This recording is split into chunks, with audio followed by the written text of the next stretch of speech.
محبة والهنا وطني أتذكر من آناء الحمد لله ثم الحمد لله الحمد لله نحمده ونستعينه ونستغفره ونعوذ بالله من شرور أنفسنا ومن سيئات أعمالنا إنه من يهده الله فلا مضل له ومن يضلله فلا هادي له أشهد أن لا إله إلا الله وحده لا شريك له وأشهد أن محمدا عبد الله ورسوله وصفيه من خلقه وخليله أدى الأمانة ونصح الأمة فكشف الله به الغمة وجاهد في الله حق جهاده حتى أتاه اليقين فصلوات الله وسلامه عليه ومن تبعه بإحسان إلى يوم الدين يا أيها الذين آمنوا اتقوا الله حق تقاته ولا تموتن إلا وأنتم مسلمون يا أيها الناس اتقوا ربكم الذي خلقكم من نفس واحدة وخلق منها زوجها وبث منهما رجالا كثيرا ونساء واتقوا الله الذي تساءلون به والأرحام إن الله كان عليكم رقيبا يا أيها الذين آمنوا اتقوا الله وقولوا قولا سديدا يصلح لكم أعمالكم ويغفر لكم ذنوبكم ومن يطع الله ورسوله فقد فاز فوزا عظيما أما بعد فإن أصدق الحديث كتاب الله وخير الهدي هدي محمد صلى الله عليه وسلم وشر الأمور محدثاتها وكل محدثة بدعة وكل بدعة ضلالة Ndeshëm besimtar, falënderimi të kënë Allahut subhanahu wa ta'ala. Mëshira Allah qoftë mbi pejgamberin ton Muhammedin sallallahu alaihi wasallam, me shokët e tij dhe mbi të gjithë muslimanët. Thot pejgamberi sallallahu alaihi wasallam në një hadith, të cilin e transmeton Imam Muslimi sahih: "Men ghashana falaysa minna." Kush na mashtron neve, nuk është prej neve. Kush na mashtron neve, e përgjithshme. Nuk është prej neve, e përgjithshme. Shkaku, ose rrethonat në të cilat pejgamberi sallallahu alaihi wasallam e ka thonë këtë hadith është me sa vjen. Një ditë prej ditëve, pejgamberi sallallahu alaihi wasallam ka dalë në treg. Dhe e ka pa muslimanët se qysh bojnë tregti, qysh shesin edhe qysh blejnë. Një prej sahabëve, prej njerëzve, në treg, ka pas me shit mill. Dhe pejgamberi sallallahu alaihi wasallam e ka pyet për millin. Milli në sipërfaqen e tij ka qenë i mirë. Por pejgamberi sallallahu alaihi wasallam i njoftuar me vahi, i njoftuar me shpallje prej Allahu subhanahu wa taala, e ka fut dorën në brendësi të thesit me nxjerr mill. Dhe kur e ka fut dorën në brendësi të thesit, ka nxjerr mill të lakt me ujë, e cilin peshore vjen maran. Njerëzit dojnë me ble mill, nuk dojnë me ble ujë. Pse ki bo këte?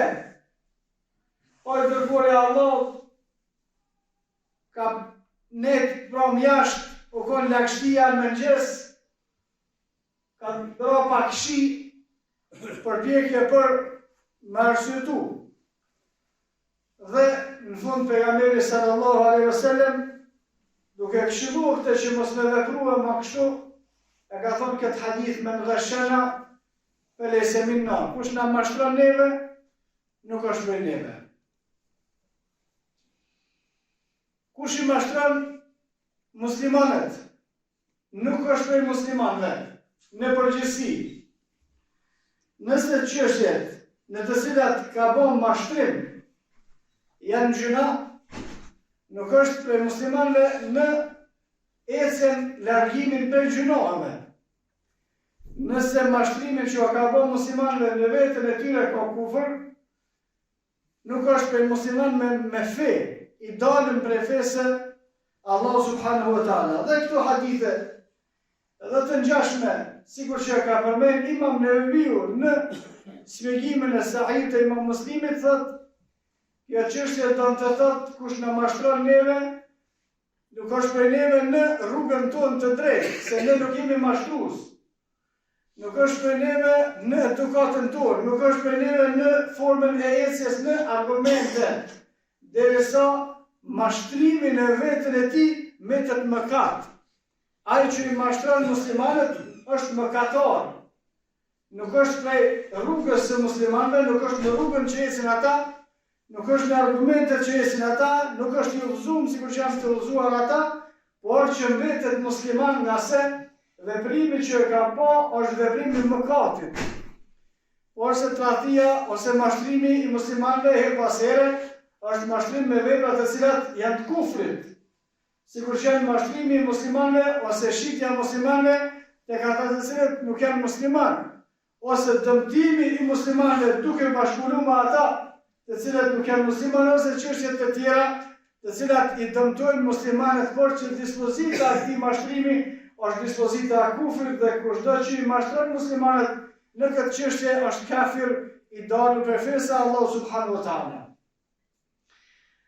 Hadithi me ngashana felise minna, thamë është i përgjithshëm, kush na mashtron neve nuk është prej neve. Kush na mashtron në çështje të cilat në bazë janë mëkat, është mëkatar dhe nuk është i udhëzuar, sikur që janë të udhëzuar ata që e përcjellin sunetin e pejgamberit sallallahu alaihi wasallam, dhe kushdo që i mashtron muslimanët në baza atij mashtrimi është kufër, është i dalur prej fe, nuk është prej muslimanëve, nuk është prej atyre të cilët besojnë Allah dhe Muhammedin sallallahu alaihi wasallam, saktë ashtu siç e ka përcaktuar Allah dhe pejgamberi sallallahu alaihi wasallam në hadith. Në një hadith tjetër, pejgamberi sallallahu alaihi wasallam ka thonë: "Ma min 'abdin", nuk ka ndonjë rob, nuk ka ndonjë besimtar, nuk ka ndonjë njeri që Allahu subhanahu wa ta'ala i ka dhënë përgjegjësi, ka ndonjë përgjegjësi diçka. Jemut, kurse ai vdes dhe duke qenë mashtrues në qatë përgjegjësi që e ka pas, illa harrama Allahu alaihi al-jannah. Që ti personi Allahu subhanahu wa ta'ala ja ka bërë haram me i në xhennet. E përsëris me hadithin pejgamberi sallallahu alaihi wasallam thotë, nuk ka dikush prej njerëzve që ka ndonjë përgjegjësi dhe vdes duke qenë mashtrues në përgjegjësinë e tij që ka pas, veç se Allahu subhanahu wa ta'ala atij ka me ndaluar hyrjen në xhennet. Dhe çështja përsëris shpjegohet kështu: ata të cilët i kanë mashtruar muslimanët në çështje të cilat kanë qenë mëkat, mëkati i mashtrimit bën pjesë të mëkatet të cilat nuk i fal Allahu subhanahu wa ta'ala. Nëse Allahu subhanahu wa ta'ala i fal mëkatet në përgjithësi, fjala Allahu subhanahu wa ta'ala në Kur'an: "Inna Allaha yaghfiru dhunuba jami'a", Allahu subhanahu wa ta'ala i fal mëkatet të gjitha, përveç disa mëkateve. Besimi e Sunnitit dhe xhamatit është në sa vjen. Kushdo që vdes musliman, por vdes pa u pendu për gjunohat që i ka bën, nga se me pendim falen të gjitha, falen edhe gjunohat, falet edhe kufri edhe shirku edhe gjithë shka që ka pas mundësi me bën njeriu keq, nëse pendohet para se me dal shpirti dhe pendohet para se me lind dielli nga perëndimi, i plotson kushtet e pendimit, pendimi pranohet dhe gjunohat falen. Por çështja është nëse dikush ka vdek pa u pendu. Besimi e Sunnitit dhe xhamatit është me sa vjen. Kushdo që vdes prej muslimanëve pa u pendu prej muslimanëve, domethënë që vetën e tij nuk ka shirk dhe kufër, kushdo që vdes prej muslimanëve pa u pendu nga mëkatet, në ditën e Kiametit për çdo mëkate për të cilat nuk është penduar, është nën kërcënimin e Allahu subhanahu wa ta'ala, nëse do Allahu subhanahu wa ta'ala e dënon përkohësisht, e nëse do e fal. Kushdo që vdes prej muslimanëve pa u pendu, çështja e tij në ditën e Kiametit para Allahu subhanahu wa taala është kështu, ose dënon Allahu subhanahu wa taala përkohësisht për gjuna, ose për gjithmonë nuk dënohet kërkush për muslimanëve në xhehenem, ose e fal krejt Allahu subhanahu wa taala çfarë do që të jetë gjunahu. Përveç disa gjuna Allahu subhanahu wa taala nuk i kalon në këtë dispozit. Ka disa gjuna, kush vdes me ato gjuna, gjithsesi ka më dënu. Ato nuk e mrin shkallën e kufrit, nuk e mrin shkallën e shirkut, por kushdo që vdes me ato gjuna, pa u pendu, gjithsesi ka më dënu. Nuk ka mundësi me jenë xhenet pa marrë dënimin prej tyre. Thot pejgamberi sallallahu alaihi wasallam, kullu ummeti muafa illa al-mujahirun. Të gjithë ummetin tem ka me fal Allahu subhanahu wa taala ditën e Kiametit. Illa al-mujahirun, përveç atyre të cilët gjunat i bojnë publik. Publikisht e bojnë gjunat. Këte nuk e fal këtë gjuna Allahu. Kushdo që e ka ndonjë gjuna publik që din këtë njerëzit që e bojnë një mëkat, në ta dinë se nëse vdes i tillë, pa u penduar gjithsesi ka më dënu te Allahu subhanahu wa taala para se me hyrë në xhennet. Po ashtu, thot Allahu subhanahu wa taala, ja ayyuhalladhina amanu lima taquluna ma la taf'alun, o ju besimtar mos e thoni atë që nuk e veproni, كبر مقتا عند الله أن تقولوا ما لا تفعلون. Nëse është gjuna i ron te Allahu subhanahu wa taala me thon atë që nuk e vepron. Komentatorët e Kuranit në shpjegimin e kësaj fjale kanë thonë, kushdo që paraqitet ndryshe me atë që e vepron, këbur makt që ka fjala e Allahu subhanahu wa taala është gabim i ron, do të thonë se këtë gabim nuk e fal Allahu subhanahu wa taala në ditën e Kiametit. Për këto personi ka mu dënu. Prej gabimeve me të cilat ka mu dënu robin ditën e Kiametit, edhe nëse është besimtar, por që ka vdek pa u pendu, është mashtrimi.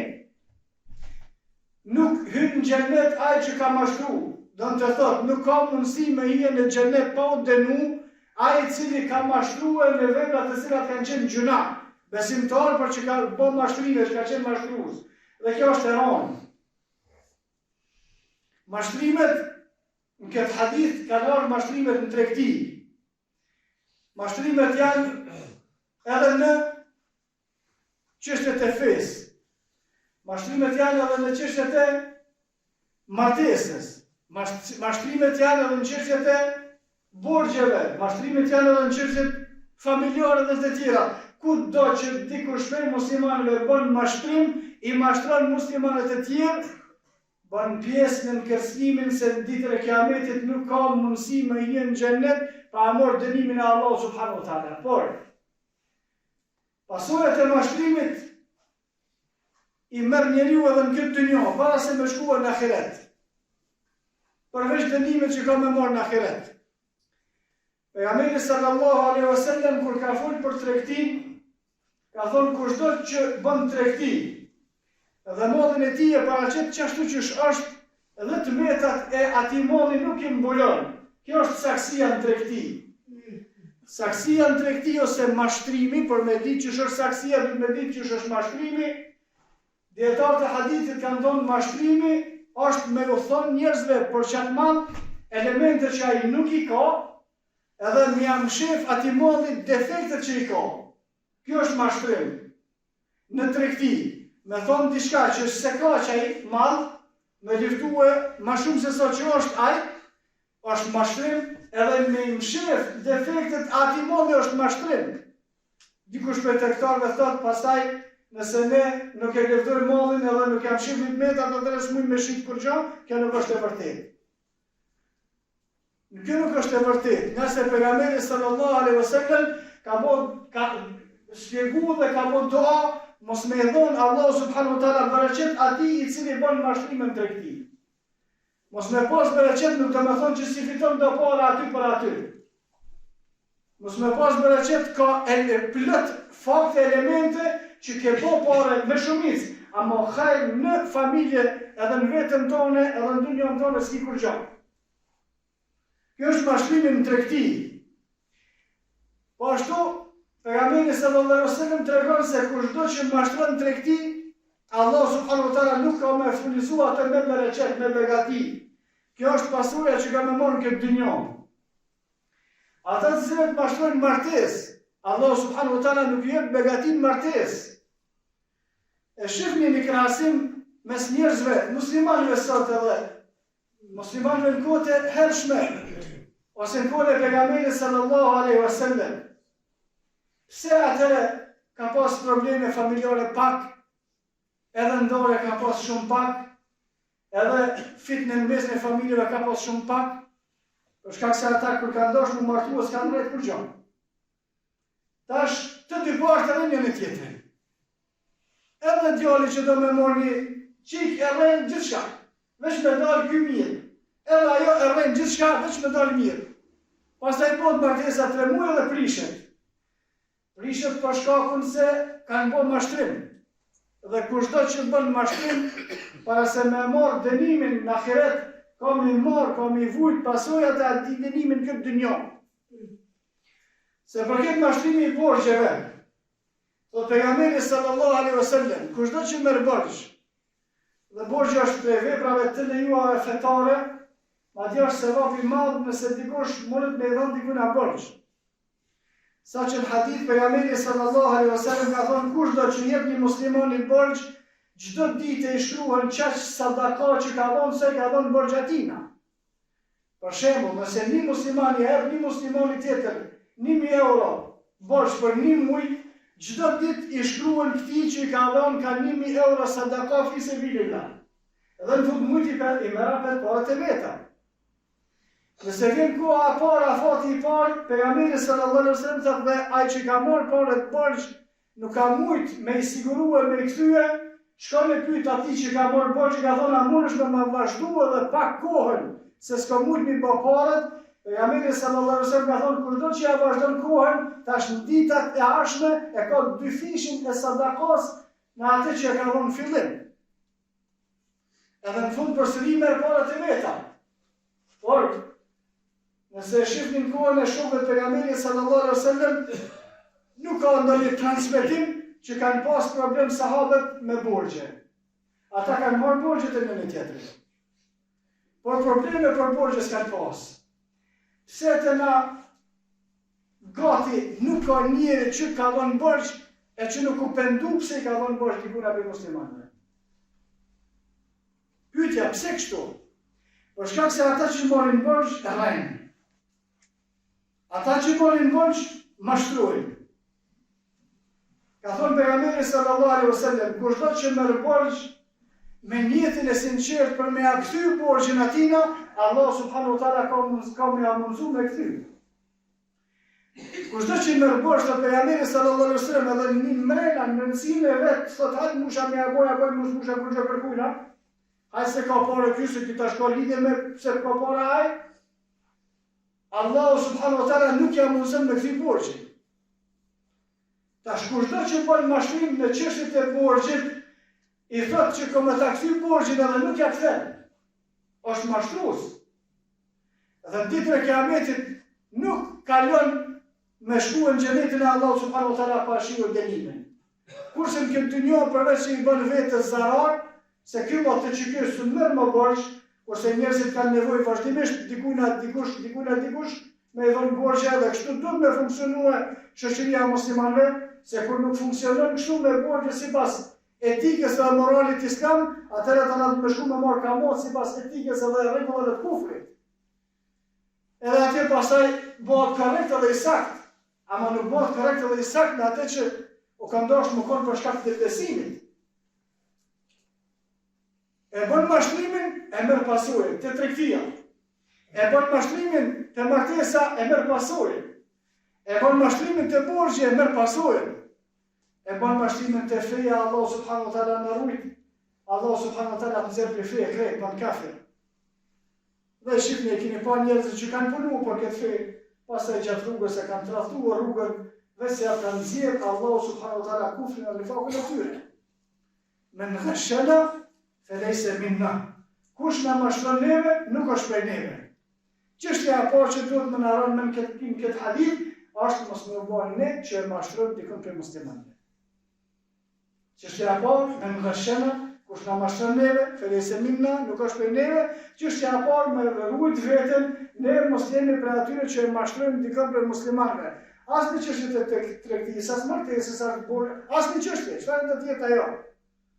Pastaj me rrit vetën edhe familjen, me mësua edhe fëmijët edhe të tjerët që mashtrimi nuk është cilësi e besimtarëve, dhe prej mashtrimit, edhe nëse mendon se ke fituar diçka, në realitet me asaj nuk i fituar asnjë çështje, ne lutim Allahu subhanahu wa taala që ta përmirësojë neve dhe çështjen e muslimanëve, kullu qawli hadha, astaghfirullah li wa lakum, astaghfiruhu li kulli dhanbin, innahu huwal ghafurur rahim.